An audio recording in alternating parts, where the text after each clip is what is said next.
Good evening friends. आज मैं आपको परफेक्ट पार्टिसिपल का पैसिव फॉर्म बनाने का तरीका बताऊंगा। तो बताइए परफेक्ट पार्टिसिपल क्या होता है। परफेक्ट पार्टिसिपल होता है हैविंग प्लस वर्ब की third form. Having plus verb की थर्ड फॉर्म, ठीक है। ये तो हो गया इसका एक्टिव। और इसका जो पैसिव फॉर्म है वो बनता है having having been done. Having plus been और प्लस वर्ब की थर्ड फॉर्म। बिना वर्ब की थर्ड फॉर्म बनता नहीं है। बी फॉर्म के वर्ब बीन हो गई, इसका पैसिव बना है हैविंग बीन डन। ये तो हो गया इसका। इसके अंदर भी एक चीज का आपने ध्यान रखना है। क्या हो गया भाई?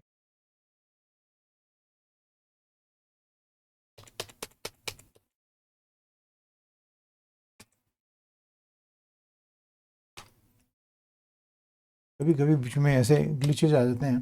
चलो कोई बात नहीं, प्रॉब्लम तो आती रहती है, क्या करें, काम भी करना ही पड़ता है ना।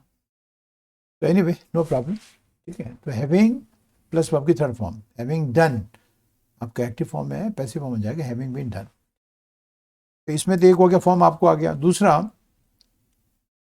आपका जो पार्टिसिपल आप इस्तेमाल कर रहे हो परफेक्ट पार्टिसिपल, वो ट्रांसिटिव होना चाहिए, उसका ऑब्जेक्ट होना चाहिए।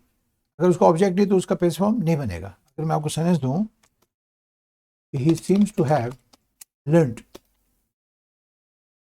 फ्रॉम हिज मिस्टेक, सेंटेंस बड़ा सुंदर है, ऐसे आपको बोलने में आना चाहिए। लगता है कि वो अपनी गलतियों से उसने सीख ले ली है, ठीक है ना। इसका अर्थ होगा जो पहले वो गलतियां करता था वो रिपीट नहीं कर रहा। तब आप कहोगे आप, हम हमेशा कोशिश करनी चाहिए कि हमको इंग्लिश सीखने की। कब कहोगे, क्या इसका कंटेक्स्ट होगा, क्या संदर्भ होगा। तो इसका ये सेंस है कि कोई आदमी कोई गलती करता था लेकिन अब वो नहीं कर रहा है ऐसी गलतियां, तो इस लोग ये कहेंगे he seems to have learn from mistakes, है ना। He seems to have learn from his mistakes. इसका पैसिव फॉर्म नहीं बनेगा, तो टू हैव लर्न का ऑब्जेक्ट है ही नहीं, इसके बाद में प्रीपोजिशन आ रहा है। और जो हिज मिस्टेक्स है ना, उसको सीखा नहीं गया है, उससे सीखा गया है, तो वो प्रीपोजिशन का ऑब्जेक्ट है, तो पैसिव फॉर्म नहीं बनेगा। तो पैसिव फॉर्म बनने के लिए भी जरूरी होता है कि आपका जो परफेक्ट पार्टिसिपल है उसका ऑब्जेक्ट हो। जैसे अगर मैं ऐसे कहूँ he seems to have learn everything, इसका बन जाएगा लगता है कि सब कुछ सीख लिया है। एवरीथिंग आपको पता है कि कंपाउंड पर नाउन है, तो उसका ऑब्जेक्ट है, आई बन जाएगा, ठीक है ना। तो बनाने के लिए क्या करोगे आप, तो बनाने के लिए आपका जो टू हैव लर्नड है ना, इसका पैसिव बनेगा टू हैव बीन लर्नड।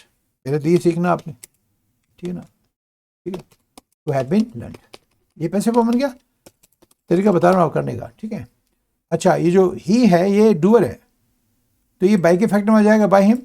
ये फिर ये एवरीथिंग इसका सब्जेक्ट बन जाएगा, तो एवरीथिंग को सब्जेक्ट बना दो और वही लगा दो ऊपर लगी हुई everything seems to have been learned by him. Sentence perfect बन गया। बहुत आसान है, ये आसान है, लेकिन इनको बनाना भी तो आना चाहिए और ध्यान भी रखना है कब बनेगा, ठीक है। क्या फॉर्म बनेगी, तो टू हैव लर्न का हो जाएगा टू हैव बीन लर्न, ठीक है। ही डूअर है वो बाई के फैक्ट में चला जाएगा, ठीक है ना। और जो एवरीथिंग है वो सब्जेक्ट हो जाएगा। वही लगाना आपने जो आपके क्वेश्चन सेंटेंस में था, everything seems to have been learn by. बस आपको मैंने बता रखा है, वॉइस चेंज में ना तो टेंस चेंज होता है ना आपका मीनिंग चेंज होता है, मीनिंग सेम रहता है, कोई फर्क नहीं पड़ता। इसमें एक चीज और सीखनी है आपने कि परफेक्ट पार्टिसिपल में कुछ विशेष शब्दों का इस्तेमाल किया जाता है। जैसे ये सीम है, ऐसा नहीं हर एक वर्ब के साथ में आप परफेक्ट पार्टिसिपल इस्तेमाल कर लोगे। सीम जैसी 3-4 वर्ड है, जैसे अपीयर है, साउंड है, ठीक है ना, ठीक है ना। तो ये आपको इस्तेमाल कर सकते हो अपीयर का भी, ठीक है। तो ये भी आपको इंग्लिश के रूप में आपको काम आएगा। जी, लड़कियों को देखकर आपने कहा क्वेश्चन दिया था टीचर ने, मैथ्स का सम था, एक लड़के ने कर लिया, ऐसे हाथ बांध के बैठा हुआ है, यही कहोगे he appears to have solve the sum, है ना। और देख रहा है कि टीचर पूछे तो मैं कह दूँ सर मैं तो कर लिया ही, तो कैसे कहोगे, ऐसा लगता है कि उसने सवाल सॉल्व कर लिया है, कैसे कहोगे आप, he appears to have solve the sum. अब इसका पैसिव बन जाएगा क्योंकि इसके आगे ऑब्जेक्ट है, परफेक्ट पार्टिसिपल के आगे ऑब्जेक्ट है द सम। फिर वही तरीका, टू हैव सोल्ड का हो जाएगा टू हैव बीन सोल्ड, है ना। और जो सम है इससे पहले आ जाएगा, ये भी कॉमन सेंस की बात है, ठीक है, ठीक है। और सम के आगे आर्टिकल लगा उसको भी लगा दो, द, बात कह रहा हूँ, ठीक है। और ये जो ही है ये बाय के फैक्ट में चला जाएगा बाय हिम। और जो वर्ब थी वो ओरिजिनल वर्ब इसमें आ जाएगी, अपीयर्स, द सम अपीयर्स, ठीक है। बस इसमें चेंज ये होगा, अगर आपका ये ऑब्जेक्ट है द सम है, तो ज़्यादा सम्स हैं तो सम्स हो जाएगा, ये यार पता नहीं इसको क्या हो रहा है, ठीक है ना। तो अगर सम्स है तो सब्जेक्ट फुल हो जाएगा, बस ये फ़र्क है।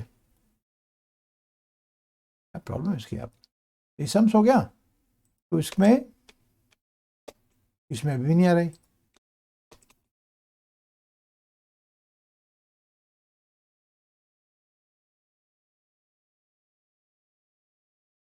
अब अपीयर्स की जगह अपीयर हो जाएगा, क्योंकि अभी सब्जेक्ट आपको फुल हो गया।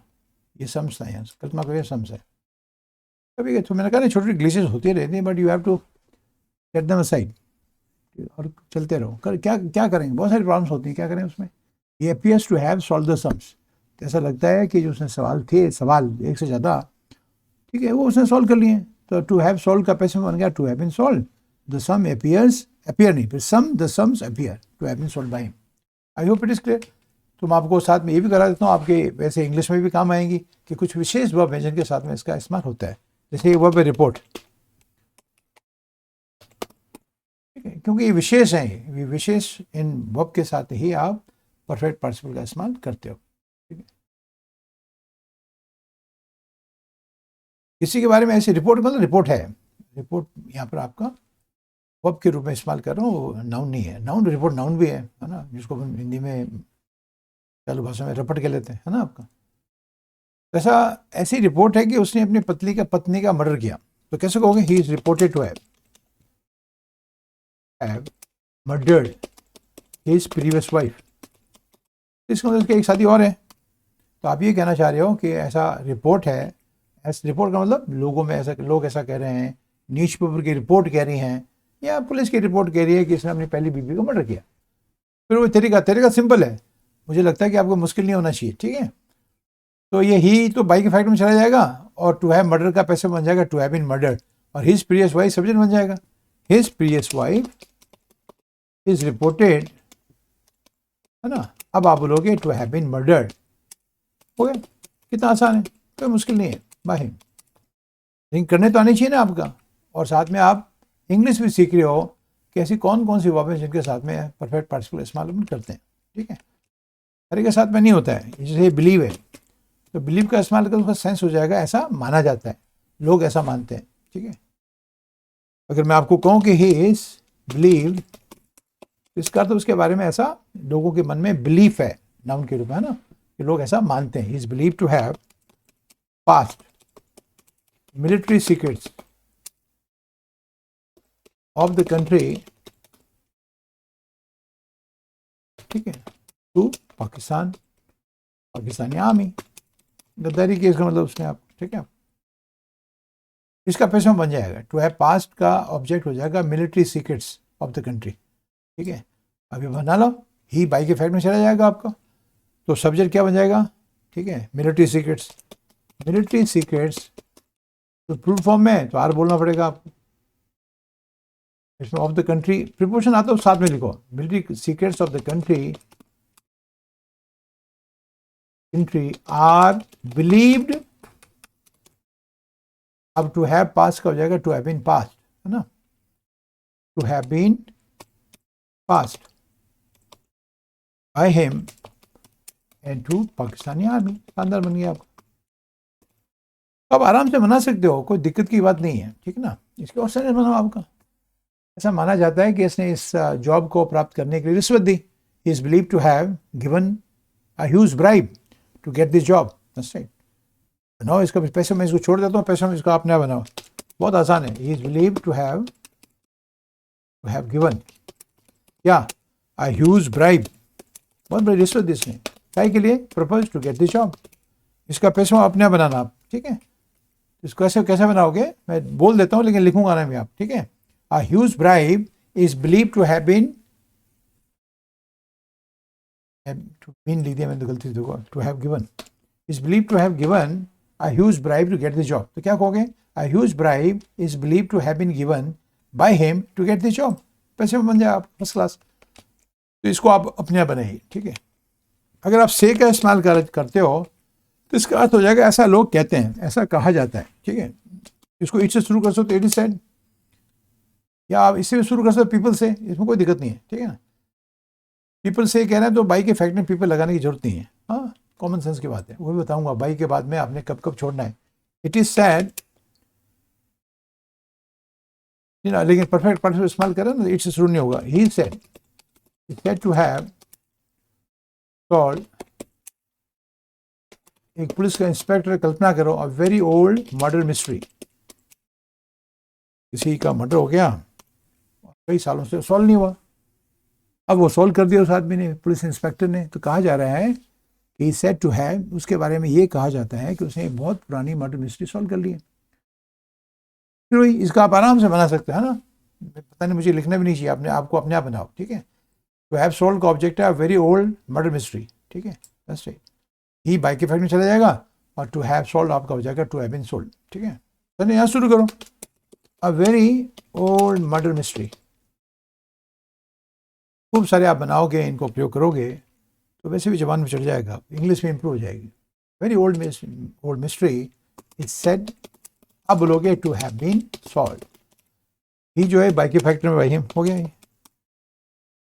तो इसके भी आप सेंटेंस नकल कर सकते हो आपका, ठीक है। उसके बारे में कहा जाता है कि उसने कोरोना की वैक्सीन ढूंढ ली है, he said to have found, ठीक है, आपका vaccine for corona, vaccine for मेरन क्या है, कोविड जो ना आपका corona, is said to have been found by him, हो गया। इसको अपने आप बनाओ, अपने आप बना सकते हो बिना किसी प्रॉब्लम के। जैसे से है वैसे वैसा स्टेट भी है, ऐसा कहा जाता है, ठीक है। जैसे अगर मुझे कहना हो कि उसके बारे में ये कहा जाता है स्टेटेड टू हैव, ठीक है, strangle his friend to death, किसी को स्ट्रैंगल करने का अर्थ होता है उसको स्ट्रैंगुलेट करना, is stated to have, sorry have लिखना भूल गया इसमें। उसके बाद ये कहा जाता है अपने दोस्त को उसने गला घोंट के मारा, ठीक है, इसका पैसा बन जाएगा टू हैव स्ट्रैंगल का, हिज फ्रेंड टू डेथ। ये आपका, इसमें प्रीपोजिशन अलग मत करना बच्चों, ध्यान रखना। प्रीपोजिशन खासियत होती है वो यूनिट बनाती है, ये नहीं कहना हिज फ्रेंड, फिर ये टू कहाँ लगाओगे, ठीक है। तो इसको पूरा लिखिए आपका, या स्ट्रैंगल के बाद में लिखिए, ये भी कर सकते हो आप, ठीक है। तो कैसे बनाओगे, his friend is stated to have been, या तो फिर वर्ब के साथ लिखिए, टू का प्रयोग है ना, हिज फ्रेंड, लेकिन शुरू में नहीं आएगा, हिज फ्रेंड टू डेथ बोलना अच्छा नहीं लगेगा। His friend is stated to have been strangle to death. कभी कभी आप सेंटेंस बनाते हो तब आपके शब्द अपने आप अपनी जगह पे आ जाते हैं, to have been strangled to death. अब ये टू डेथ यहाँ वर्ब के साथ लिखना बहुत जरूरी है, ठीक है। ठीक हो, बाई के फैक्टर में लगा तो भाई अंदर सेंटेंस हो गया, is stated to have strangled his friend to death, his friend is stated to have been strangled to death by him, है ना। ये स्टेट हो गया, स्टेट सही जैसे ही है, ऐसा कहा जाता है, तो इसमें कोई दिक्कत की बात नहीं है। मैं आपको एक वर्ड दे रहा हूँ, एलिज। एलिज का अर्थ होता है किसी के ऊपर आरोप लगाना, ठीक है ना। उसके ऊपर ऐसा आरोप है, आरोप कौन लगाता है, पुलिस लगाएगी, है ना। अखबारों में भी लगा देते हैं आरोप, है ना, मीडिया ट्रायल में। एलिज का तो किसी पे आरोप लगाना, इसका मीनिंग भी आपको आना चाहिए। इसका अर्थ होता है कि टू ब्लेम समबडी, किसी को आरोप लगाना आपने से, ठीक है, to indict somebody, to level allegations against somebody. Allege का ही आपका नाउन बनता है एलिगेशन, एलिगेशन आरोप, ठीक है। और एलिज का एलिज्ड या एलिजेड भी प्रोनाउंस करते हैं, उसका अर्थ होता है तथाकथित, है ना। ये भी आना चाहिए आपको।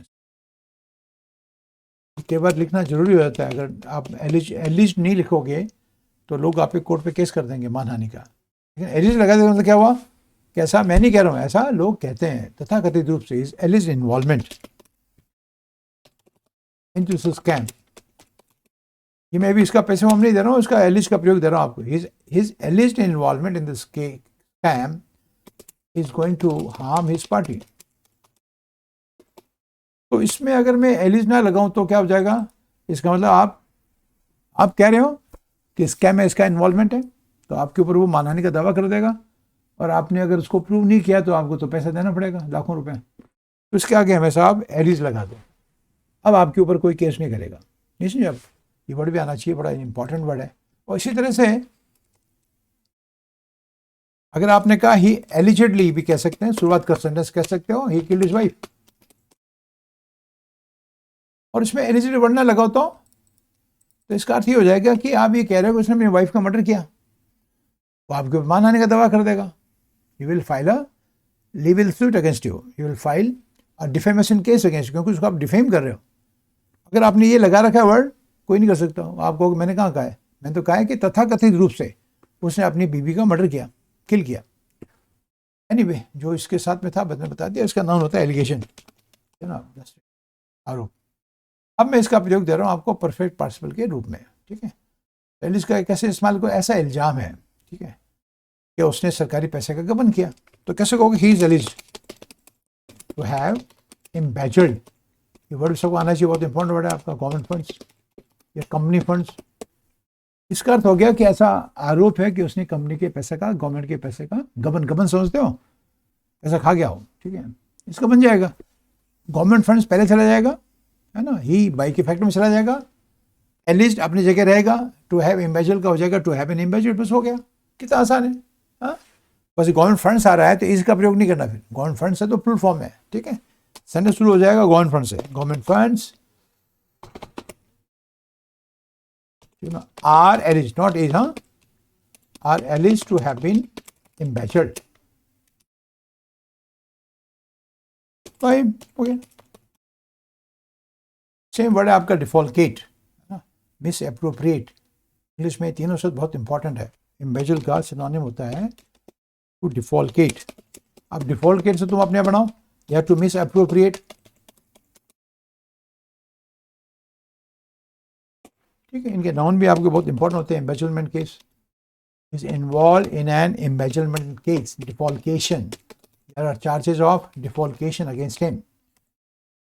इंग्लिश बोलो तब आएगा ना आपका, आप बोलोगे नहीं तो कैसे इंग्लिश आ जाएगी आप, मिस एप्रोप्रिएशन, ठीक है। हो गया। आप इसका पैसा आप आराम से बना सकते हो, बन गया। Is alleged to have embezzled government funds, ठीक है। तो government funds are alleged to have been embezzled by. तो ये मैं आपको शब्द दे रहा हूँ, कुछ मैं आपको वर्ड लिख रहा हूँ, लेकिन ये इनका अपने पैसे में अपने आप बनाना है। एलिज का आ गया, क्लेम का। क्लेम में एक थोड़ा सा आपको ध्यान रखना है, ठीक है।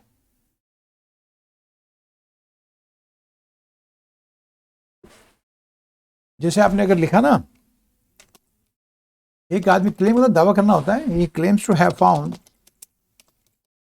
वैक्सीन फॉर, एक डॉक्टर है, ही, इसकी जगह लिखो this doctor claims to have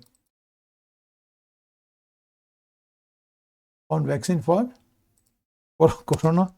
अभी कोरोना के संकट हमारे जीवन में है, ठीक है। नया और आ गया, पता नहीं क्या होगा ओमिक्रॉन का। पहली डेथ भी शायद हमारे देश में हो चुकी है ओमिक्रॉन से।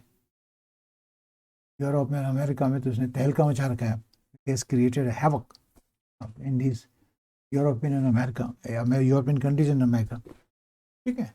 तो ये थोड़ा ध्यान रखना पड़ेगा इसमें। जो आप पैसे फॉर्म बनाओगे तो इसका जो सब्जेक्ट बनेगा वो तो वैक्सीन फॉर कोरोना हो गया, है ना, तो इसको पहले लगाना आपने, ठीक है।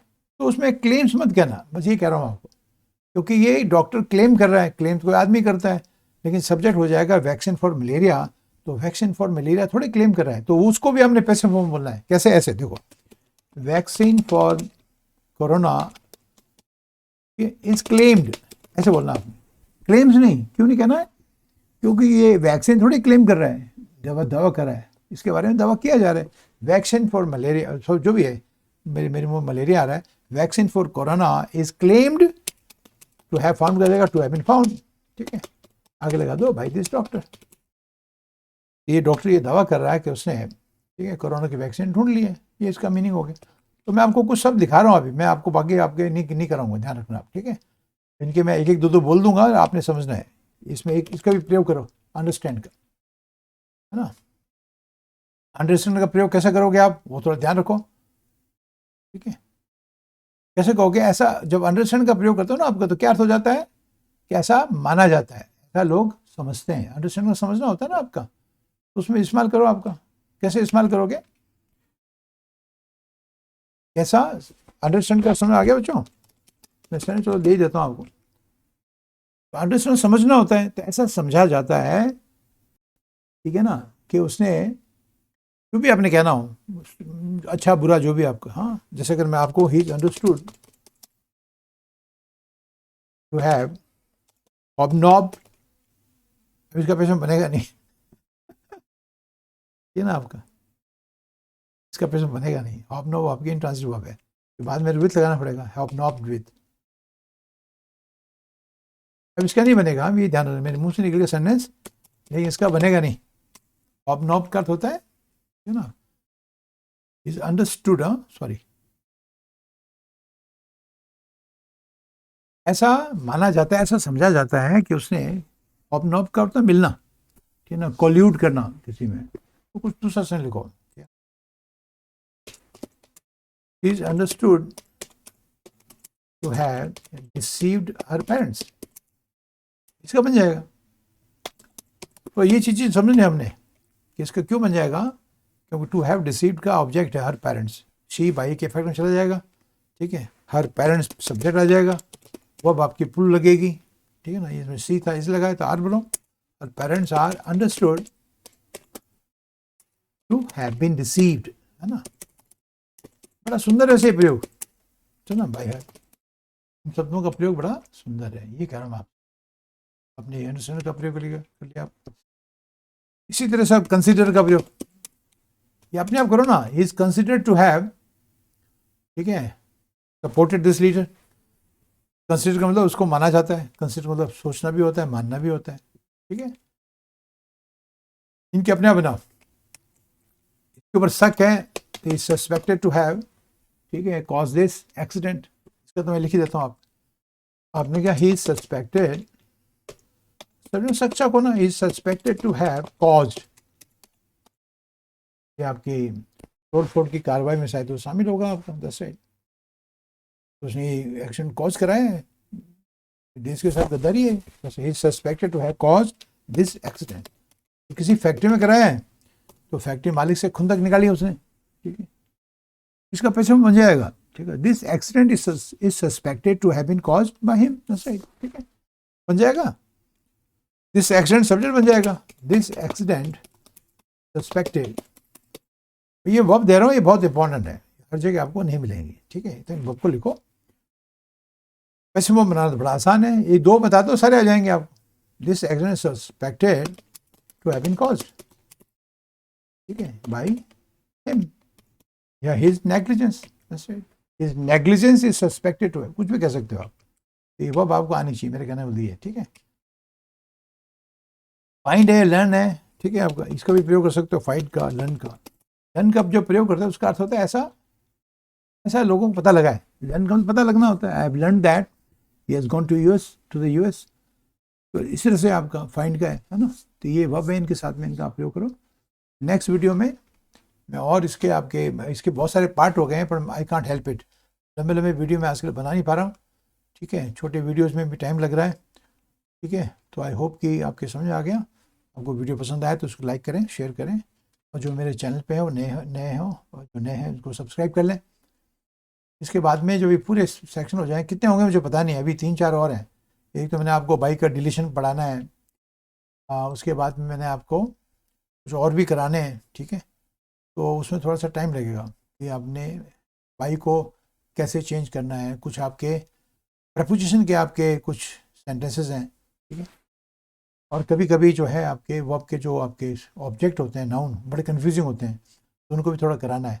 मेरा काम यही है कि मैं आपको ऐसे कराऊं जो आपको अक्सर किताबों में नहीं मिलता है या किसी और वीडियो में आपको मिलता नहीं है, ठीक है, जैसे कई बार प्रेफरेंस चेंज हो जाती है, वो भी आपको अलग से कराऊंगा, ठीक है, हर जगह ऐसा नहीं कि भाई आपने लगाना है, just right, he knows me, I am known to him, ये थोड़ी कहोगे I am known by him, तो गलत हो जाएगा।